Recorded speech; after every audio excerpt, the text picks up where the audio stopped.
पश्चिम बंगाल चुनाव के रुझानों को लेकर इंदौर में बीजेपी कार्यालय पर जहां एक ओर जबरदस्त जश्न का माहौल देखने को मिला, वहीं दूसरी ओर प्रदेश सरकार के मंत्री कैलाश विजयवर्गीय इस दौरान भावुक नजर आए। उन्होंने कहा कि ये खुशी के आंसू हैं, पीड़ा के नहीं, क्योंकि मुझ पर कई बार गंभीर आरोप लगाए गए थे, लेकिन बंगाल की जनता ने आखिरकार इसका जवाब दे ही दिया। बंगाल में देश विरोधी गतिविधियों और राजनीतिक हालात को लेकर वह पहले चिंतित रहते थे, लेकिन आज के रुझानों ने उन्हें संतोष और प्रसन्नता दी है। उन्होंने प्रधानमंत्री नरेंद्र मोदी का आभार जताते हुए कहा कि यह जनता का बड़ा फैसला है। मंत्री विजयवर्गीय ने कहा कि बंगाल की जीत कोई छोटी मोटी बात नहीं है, बल्कि यह देश के लिए एक महत्वपूर्ण राजनीतिक संदेश है। उन्होंने यह भी कहा कि पहले बंगाल की स्थिति को लेकर वह दुखी रहते थे, लेकिन आज का माहौल उन्हें राहत देने वाला है।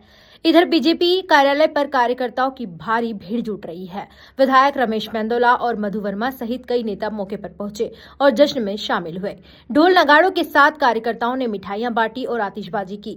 तैयारी तेज कर दी गई है। पूरे कार्यालय परिसर में उत्साह और जश्न का माहौल बना हुआ है। देखिए, ऐसा है कि झूठ का जो घड़ा होता है ना, वो कभी न कभी फूटता है, और इसलिए उन्होंने नारा दिया था, माँ मानुष माटी।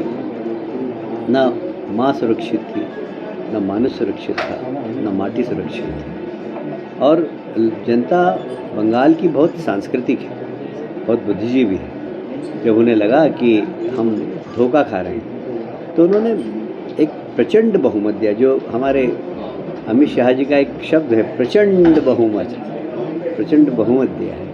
और मैं आज उस मामले में बहुत खुश हूँ। देखिए, वोट प्रतिशत हम मध्य प्रदेश में जीतते हैं तो 1-2% का है, उस पर मत जाइए, आप सीट पे जाइए। कोई वोट प्रतिशत से सरकार नहीं बनती, सरकार सीट से बनती है। बंगाल में इतनी सीट लाना ये बहुत बड़ी बात है, और मैं मानता हूँ कि बंगाल की जनता ने बहुत सोच समझ के निर्णय लिया। आप समझ नहीं सकते, क्योंकि मैं बंगाल तो घुमा हूँ और मैंने देखा है। आप मेरी प्रसन्नता की कल्पना नहीं कर सकते। मतलब मैं जब सोचता हूँ बंगाल के बारे में तो मेरे रोंगटे खड़े हो जाते हैं। मतलब किन परिस्थितियों में हम लोगों ने काम किया और कैसे वहाँ पर कार्यकर्ता मेरे सामने पूरे 6 साल के कार्यकाल में 300 कार्यकर्ताओं की हत्या हो गई। आप सोच लो, ऐसे कार्यकर्ता जो मेरे से मिल के जा रहे हैं और सुबह उनकी पेड़ पे लाश चली, उनको बहुत अपमान भी सहा है। और मैं 24 परगना में तो आपको भी रोक दिया गया था। समझ नहीं सकते कि खबर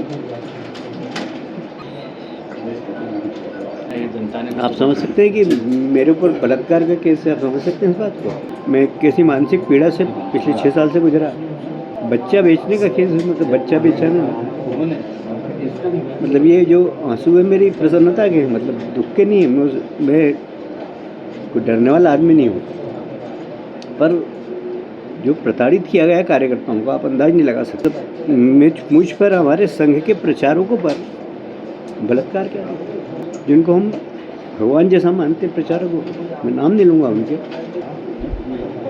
मैं तो न्यायपालिका को धन्यवाद देना चाहता हूँ कि ममता जी ने हम सबको जेल में डालने की पूरी व्यवस्था कर दी थी, और न्यायपालिका इस देश की बहुत मतलब निष्पक्ष है। उन्होंने हमें न्याय दिया, इसलिए मैं आपके सामने बैठा हूँ। तो इतने केस जहाँ पर हो, 38 केस, और जिसमें रेप जैसे केस हो, बच्चों को विदेश में बेचने जैसे केस, जिसकी नॉन अवेलेबल,